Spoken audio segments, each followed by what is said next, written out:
Bonjour à tous, Anthony Baudouin, architecte logiciel et expert Liferay chez Orange Business Service. Donc aujourd'hui, je vais vous parler de Liferay DXP Cloud. On va vraiment s'immerger au sein de la solution pour voir ce qu'elle permet de faire et comment on peut l'adapter à nos besoins. Donc avant de commencer, je vais brièvement parler de ma société, Orange Business Service. Donc aujourd'hui, nous sommes Liferay Gold Service Partner. Donc ça fait déjà plus de 14 ans que nous travaillons avec Liferay. Nous sommes partenaires au Symposium France depuis 2014. Donc au total, on est une cinquantaine de collaborateurs à travailler sur la solution Liferay. Et depuis le début, on a plus de 100 projets d'intégration réalisés. Et on a un chiffre d'affaires annuel autour de 5,5 millions d'euros. Aussi aujourd'hui, je vais vous parler de Liferay DXP Cloud parce que on est le premier intégrateur à avoir déployé DXP Cloud en France. Donc au travers d'une refonte pour le site o2.fr qu'on a déployé en milieu d'année sur DXP Cloud. Donc cette présentation, elle sera basée sur ce retour d'expérience. Donc Liferay DXP Cloud, ça va vous permettre vraiment de vous focaliser à 100% sur vos besoins métiers sans avoir à vous soucier des problématiques d'infrastructure et de déploiement. Donc c'est vraiment un PaaS, une plateforme as a service qui va vraiment vous aider au quotidien.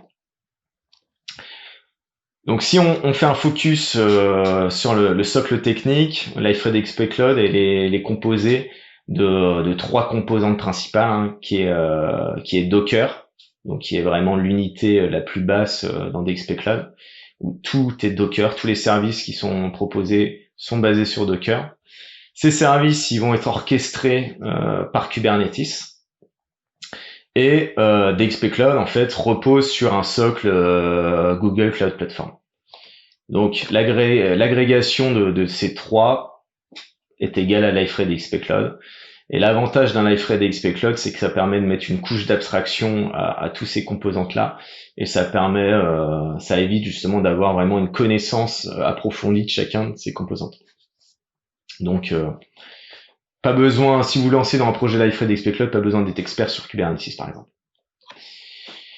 Donc si on regarde maintenant l'architecture typique d'un projet Liferay DXP Cloud, donc là on est sur une architecture typique qu'on va retrouver en production. On va avoir en amont des Liferay DXP Cloud un serveur web qui va faire office de reverse proxy et notamment gérer tout ce qui est compression des flux des requêtes HTTP. Donc étant donné qu'on est en production sur une architecture haute dispo, on aura deux web serveurs. Derrière ces web serveurs, donc on aura les instances Liferay DXP Cloud qui seront également à minima de 2, puisque qui dit architecture haute dispo dit redondance de tous les composants critiques. Et Liferay DXP Cloud permet d'avoir de l'autoscaling sur les instances Liferay. Donc c'est pour ça qu'il y a un petit plus. Donc ce qu'il faut savoir, c'est que l'autoscaling Liferay nécessite quand même une option supplémentaire dans la souscription que vous aurez auprès des équipes DXP Cloud. Ensuite, vous avez également un cluster Elasticsearch. Donc un cluster Elasticsearch est minimum 3 nœuds, donc vous aurez 3 instances en production.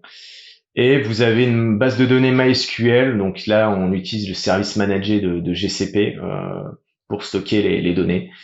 Liferay DXP Cloud intègre également une brique d'intégration continue qui est basée sur Jenkins. Et vous pourrez également vous interconnecter à votre SI via un tunnel VPN, soit OpenVPN, soit IPsec. Et il y a également, bien évidemment, un système de fichiers partagés qui est mis en place dans Liferay DXP Cloud qui sera utilisé notamment par vos instances Liferay pour gérer les documents de la GED, Liferay, la gestion documentaire de Liferay, et également pour les index Elasticsearch qui sont stockés sur ce type de fichiers. Et enfin, le dernier composant offert par Liferay DXP Cloud là-dessus, c'est la partie backup, où là vous serez en capacité de backuper vos données de prod et de les restaurer soit sur la production, soit sur les environnements en amont. Donc sinon, en termes de solutions en plus intégrées à Liferay DXP Cloud, en plus des services que je vous ai présentés là, on va avoir Let's Encrypt. Donc ça permet de gérer de manière complètement transparente et totalement automatique vos certificats SSL. Donc pas besoin de souscrire des certificats payants auprès d'autorités de certification. Liferay DXP Cloud s'occupe de ça pour vous. Vous allez pouvoir également bénéficier du CDN, donc du Content Delivery Network de Google Cloud Platform. Donc ça vous permettra vraiment d'optimiser l'affichage de vos ressources statiques comme les images ou les CSS qui sont stockés dans un CDN et donc du coup délivrés au plus près d'où vos utilisateurs se connecteront. Vous avez également Dynatrace, donc l'APM Dynatrace, donc l'Application Performance Monitoring, qui va permettre de monitorer de manière avancée les instances Liferay DXP Cloud. Donc là, ça utilise vraiment la solution SaaS de Dynatrace et donc vous pouvez avoir tout un tas de métriques, des alertes qui vous seront envoyées en cas de problèmes rencontrés. Et enfin, donc DXP Cloud pour fonctionner, ça nécessite que vous utilisiez un gestionnaire de version qui est soit GitLab, GitHub ou Bitbucket. Donc il y a des choses qui sont intégrées, d'autres non. C'est notamment le cas d'un serveur SMTP. Donc vous n'avez pas de serveur SMTP intégré sur Liferay DXP Cloud pour le moment. Donc ça veut dire que vous pouvez pas bénéficier des fonctionnalités natives de Liferay DXP comme par exemple l'envoi de mail lorsque vous créez un utilisateur. Il y a une brique de CI comme avec Jenkins dans DXP Cloud. Donc on aurait pu s'attendre à ce que associé à ce Jenkins on ait un sonar pour évaluer la calorimétrie de code. C'est pas le cas. Donc on n'a pas de sonar intégré de base. Pour autant, c'est pas parce que on n'a pas des services qui sont proposés par DXP Cloud que vous pouvez pas utiliser vos propres services. Donc soit des services qui sont hébergés en interne, soit des services qui peuvent être hébergés sur le cloud, sur n'importe quelle brique du cloud. C'est possible de les intégrer à DXP Cloud. Et l'autre solution, c'est de provisionner des custom services dans la stack DXP Cloud. Donc c'est-à-dire que vous allez pouvoir ajouter des services custom et les déployer dans DXP Cloud. Donc ça nécessitera par contre des ressources supplémentaires. Et donc du coup, il y aura une tarification spéciale sur ces éléments-là.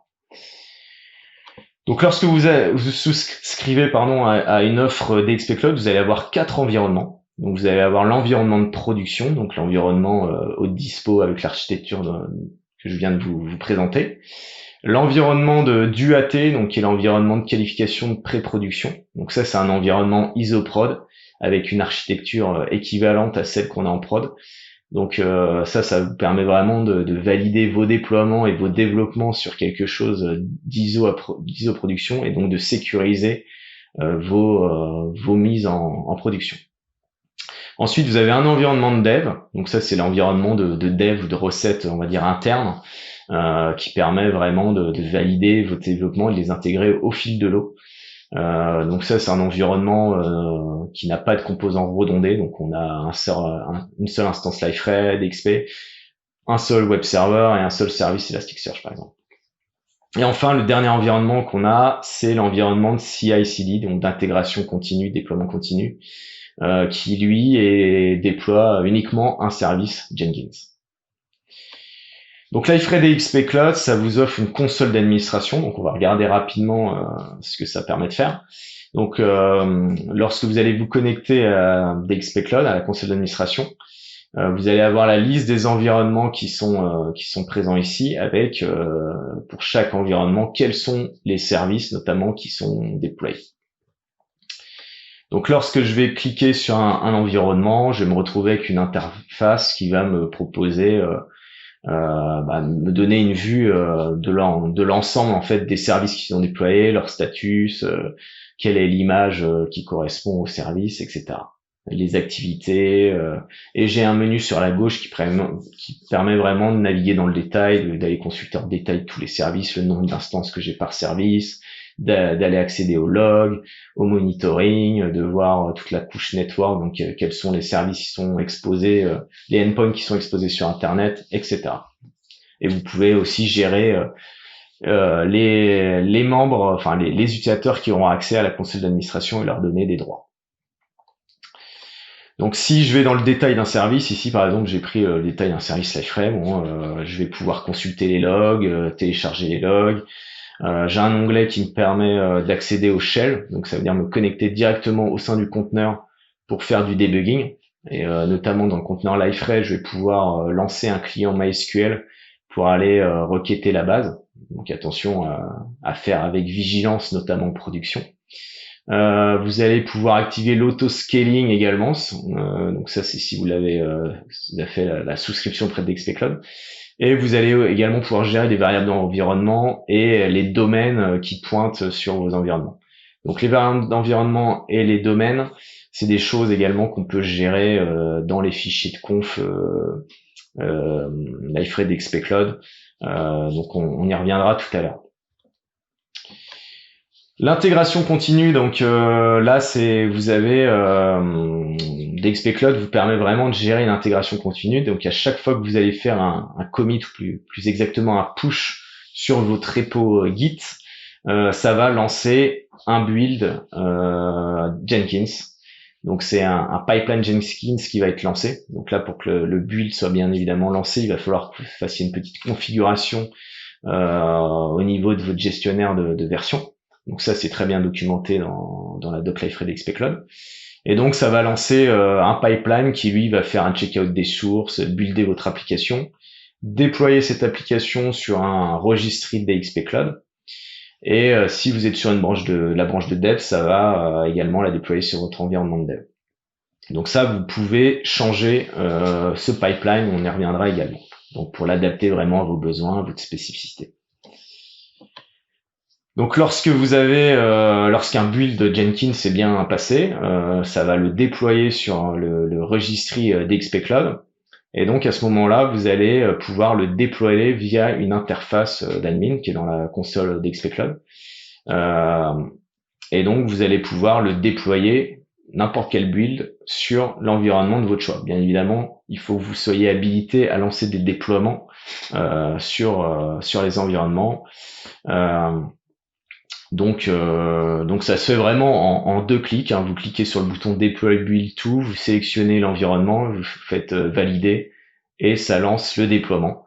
Donc la stratégie de déploiement sur DXP Cloud, c'est une stratégie basée sur Kubernetes, qui est la stratégie de rolling update. Donc c'est-à-dire une stratégie de mise à jour progressive, ce qui permet de ne pas avoir d'interruption de service. Donc si on fait un petit focus sur la stratégie de déploiement rolling update, la voici. Donc elle se déroule là dans notre cas en 4 étapes. Imaginons que vous avez une instance Liferay qui est composée, enfin un service Liferay qui est composé de 2 instances, donc qui sont aujourd'hui en V1. Donc ça c'est la première, l'étape 1. En étape 2, vous lancez un déploiement de la V2.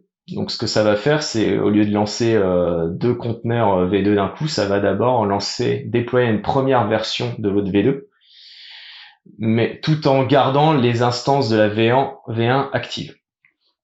Donc en étape 3, une fois que votre instance en cours de déploiement de V2 elle est finie d'être déployée, donc ça se base sur la sonde readiness de Kubernetes, on en reviendra aussi plus tard.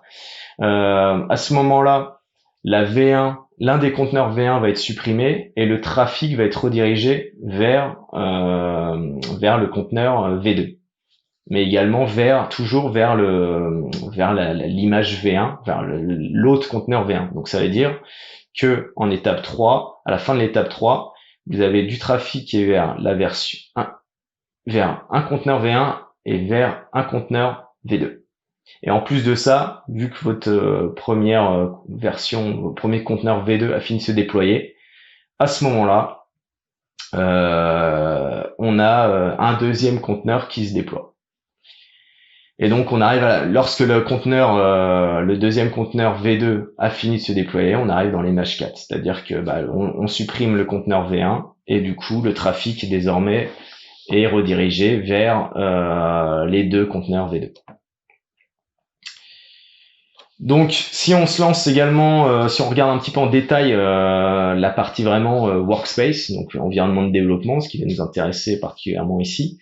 c'est que Liferay d'XPClose fournit un workspace. Donc ça, c'est un workspace qui est fini au démarrage du projet par les équipes Liferay d'XPClose.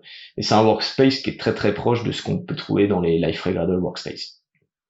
Donc la principale différence avec un Liferay Gradle Workspace, c'est que vous allez avoir un répertoire LCP qui contient justement l'intégralité de la conf et des déploiements Liferay d'XPClose. Donc notamment là dans Liferay d'XPClose, vous avez un répertoire par service. Donc notamment vous allez avoir un répertoire pour le backup, un répertoire pour l'intégration continue, un répertoire pour la base de données, un répertoire pour Liferay, un répertoire pour le search et un répertoire pour le web server, donc Nginx. Et dans chacun de ces répertoires, vous allez avoir un fichier lcp.json qui est vraiment le descripteur du déploiement. Et en plus de ça, vous pouvez avoir dans chacun de ces répertoires des sous-répertoires pour gérer de la conf et customiser, on va dire, le comportement de chacun de vos conteneurs, que ça soit de la conf ou des scripts. Pour du Liferay, on va pouvoir déployer également des hotfix, des licences, etc. Et enfin ici on a un petit module distribution là qui est quelque chose que nous on a l'habitude de mettre en place sur tous nos projets, donc qui est pas intégré dans Liferay d'XPClose, mais qui nous permet nous vraiment de gérer finement ce qu'on intègre dans notre livrable. Donc notamment si on veut inclure des third parties comme les libcommons ou exclure certains modules, c'est possible, ce qui est pas forcément envisageable ou possible de base avec le Liferay Workspace. Donc, en V4, malheureusement, Liferay d'XPClose a décidé de supprimer l'environnement de dev. Donc ce que je disais, j'ai oublié de le dire juste avant, mais il y a un fichier Docker Compose, on y reviendra après, qui lui vraiment permet d'avoir un environnement de dev Docker basé sur et ainsi être plus près possible de ce qu'on retrouvera sur les environnements cibles. Donc ça a été supprimé, mais pour autant rien ne vous empêche de mettre en place vous-même votre propre environnement de dev local. Donc si on fait un petit focus là sur la structure d'un fichier lcp.json, ici j'ai l'exemple de service Liferay. Donc lorsqu'on récupère le Liferay d'XPClose Workspace, on a tous nos fichiers qui sont déjà préconfigurés. Et on va quand même pouvoir avoir la main dessus pour l'adapter en fonction de nos besoins. Notamment, ce qui va être intéressant, c'est on va pouvoir définir l'image Docker. Donc ça, toujours se baser sur des images Liferay Cloud pour avoir du support derrière offert par les équipes Liferay d'XPClose. Vous allez avoir un paramétrage pour définir les ressources que vous voulez allouer, et également le nombre d'instances minimales qui doivent tourner. Donc ça, c'est grâce à la propriété scale. Donc en l'occurrence ici, je veux qu'il y ait toujours à minima 2 instances Liferay qui tournent. Ensuite, vous allez avoir des paramétrages sur les sondes Kubernetes. Donc il y a 2 sondes qui sont utiles ici. C'est la sonde Readiness et la sonde Liveness. La sonde Readiness, on l'a vu tout à l'heure, elle est notamment utilisée lors de la stratégie de déploiement pour savoir quand est-ce qu'un conteneur est prêt à recevoir du trafic. Et la sonde Liveness, c'est vraiment la sonde de vie, quoi. Ensuite, vous allez pouvoir également définir des variables d'environnement. Donc, on l'a vu tout à l'heure via l'interface d'admin, vous pouvez également les définir, mais autant les définir directement via le code ici. Donc, c'est plus simple en termes de maintenance. Ce qui est bien aussi dans Liferay d'XPClose, je l'ai pas dit jusqu'à présent, mais c'est que ça gère également pour vous complètement la mise en place d'un cluster Liferay. Donc pour activer le clustering Liferay, vous avez juste besoin d'ajouter la propriété LCP Project Liferay Cluster Enabled à true. Vous allez également pouvoir activer via les environnements, via les variables d'environnement, le monitoring avec Dynatrace. Et enfin, la dernière section que je voulais mettre en avant, là, c'était la partie configuration spécifique par environnement. C'est-à-dire que vous allez pouvoir, environnement par environnement, surcharger la conf qui est définie précédemment dans ce même fichier. Donc, par exemple, ici, sur l'environnement de dev, qui est un environnement où il y a moins de ressources, je vais pouvoir dire que j'ai besoin de moins de mémoire, moins de CPU, et que j'ai besoin que d'une seule instance Liferay qui tourne. Et de même, je vais pouvoir dire que je n'ai pas besoin de cluster Liferay en définissant la propriété qui va bien à false. Donc, dans le Liferay DXP Cloud Workspace, je vais avoir la possibilité de modifier le comportement de mes services. Donc, chaque service, ça correspond à une image Docker qui est fournie par Liferay Cloud. Et donc, du coup, on va pouvoir surcharger la conf, certaines confs de certains services. En l'occurrence, ici, je souhaite modifier la configuration Nginx pour mon environnement de dev. Je veux qu'il soit uniquement accessible par nos IP de chez OBS, puisque la plateforme de dev elle est utilisée par nous. Je veux pas que ça soit accessible par n'importe qui. Donc je fais un filtrage sur IP. De même, je veux mettre en cache toutes les polices. Donc je vais ajouter un header HTTP. Donc ça c'est possible en surchargeant la conf Nginx. Voilà. Donc, dans certains cas, on va pas pouvoir modifier certains fichiers de conf parce que voilà, on peut pas non plus faire n'importe quoi, hein, sinon on a des risques de tout casser. Donc du coup, l'idée là, c'est de passer plutôt par un script. Donc un script, on peut utiliser des scripts pour initialiser des données, faire ce que vous voulez en fait. Et là, en l'occurrence, dans ce cas-là, moi, je veux modifier le fichier principal de conf Nginx en disant que je veux activer l'activation gzip, la compression gzip pour les SVG. Donc du coup, je fais ça via un script qui lance une commande sed. Donc l'environnement de dev local, hein, qui est, comme je disais tout à l'heure, qui a été supprimé en V4, voilà, lui, il ressemble à, c'est un Docker Compose, hein, assez standard, où on va pouvoir injecter des variables d'environnement qui sont assez proches de celles qu'on pourra injecter directement dans les fichiers lcp.json. Vous allez pouvoir définir vos volumes, ce que vous voulez. Voilà. Maintenant, on va faire un petit focus sur la partie Jenkins. Donc, comment on peut customiser les pipelines Jenkins. Donc, comme je disais tout à l'heure, en gros, on a des pipelines par défaut Jenkins qui permettent de checker out les sources, de builder l'application, de la déployer sur le registry Docker et de lancer notamment de lancer un déploiement automatisé sur l'environnement de dev si je suis sur la branche développe. Mais imaginons que voilà, moi je veux intégrer juste après la phase de build de mon application, lancer une analyse sonar, eh bien c'est possible. Il suffit de modifier le Jenkins files qui nous est fourni également lorsque l'environnement d'XP Cloud, le workspace nous est fourni, et d'y ajouter l'étape là qui est encadrée en vert. On peut également modifier les étapes qui sont de base fournies par Liferay d'XP Cloud. Donc ça c'est l'alternative 1 où on a vraiment la main sur tout. L'alternative 2, donc, c'est d'utiliser un pipeline qui là va être défini par défaut par les équipes d'XP Cloud. Donc ça reste maintenant la seule alternative possible à partir de la V4. Néanmoins, on va quand même pouvoir étendre le pipeline Jenkins en rajoutant des scripts dans le répertoire LCP/CI. Et donc du coup, en fonction du nom du script, celui-ci va être exécuté à un moment bien particulier du cycle de vie du pipeline. Donc du coup, on peut se greffer à 5 endroits différents pour pouvoir vraiment customiser l'exécution du pipeline. Et enfin, pour finir de la présentation, il y a beaucoup de choses à balayer, bien évidemment, une demi-heure, on n'a pas le temps de tout regarder, mais je voulais faire un focus également sur le monitoring avancé avec Dynatrace.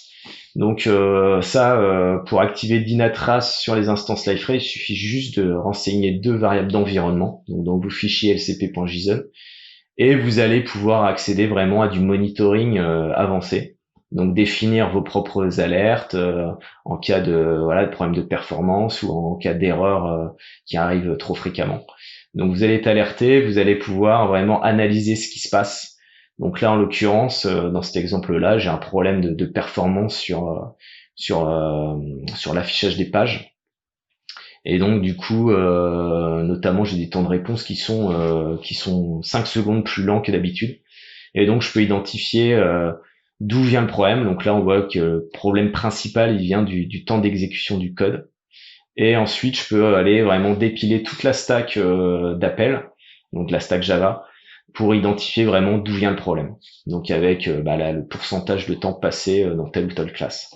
Et donc plus on va dépiler, plus à un moment donné on va découvrir que le problème il vient d'un endroit précis. Donc ça vous permet vraiment de débugger très simplement et facilement votre application et du coup de l'améliorer. Et autre écran là, on va pouvoir monitorer, enfin voir les métriques de votre JVM, voir comment elle se comporte. Donc on n'a pas autant d'informations dans le monitoring simplifié qui est apporté par Liferay, d'Expectcloud par défaut. Donc pour conclure, si on doit retenir une chose de d'Expectcloud, il faut dire que voilà, c'est vraiment ça offre vraiment une palette complète de services qui vous permettent d'optimiser aussi bien votre phase de build que votre phase de run, avec tous les services qui sont proposés qu'on a pu voir ici. Ça vous allez gagner quand même pas mal de temps pour déployer des nouvelles fonctionnalités, pour mettre en place tous les environnements. Voilà, écoutez, je vous remercie de votre attention et écoutez, place aux questions désormais.